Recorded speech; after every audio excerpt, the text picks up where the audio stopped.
मुझे इस जिंदगानी से कोई शिकवा नहीं, लेकिन मुझे इस जिंदगानी से कोई शिकवा नहीं, लेकिन जरा सी बेसुकूनी है।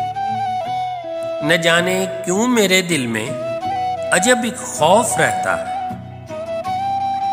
मुझे महसूस होता है मेरे दिल पर तुम्हारी याद की दस्तक में वो शिद्दत नहीं होती। बहुत सी खास बातें हैं, बहुत सी खास बातें हैं मुझे जो आम लगती हैं।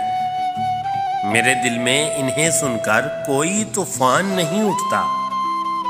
तुम्हारी शरबती आंखें, तुम्हारा ख्वाब सा चेहरा, तुम्हारा मखमली लहजा, सभी कुछ ख्वाब लगता है। मुझे महसूस होता है सुनहरी तितलियों जैसे वो सब खुश रंग से सपने। मुझे महसूस होता है सुनहरी तितलियों जैसे वो सब खुश रंग से सपने मेरे लफ्जों के फूलों पर बहुत दिन से नहीं बैठे।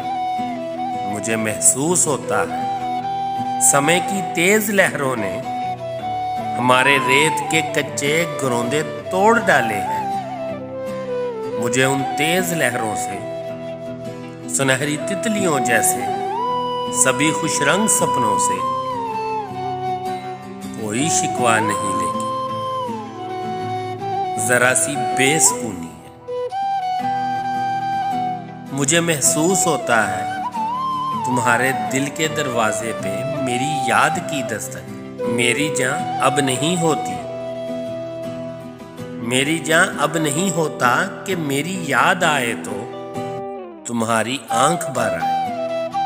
दुआएं मांगते लम्हे मुझे तुम भूल जाती हो, मगर फिर भी मुझे तुमसे कोई शिकवा नहीं, लेकिन अजब सी बेसुकूनी है, अजब एक खौफ है दिल में। तुम्हें मैं भूल जाऊंगा, तुम्हें मैं भूल जाऊंगा।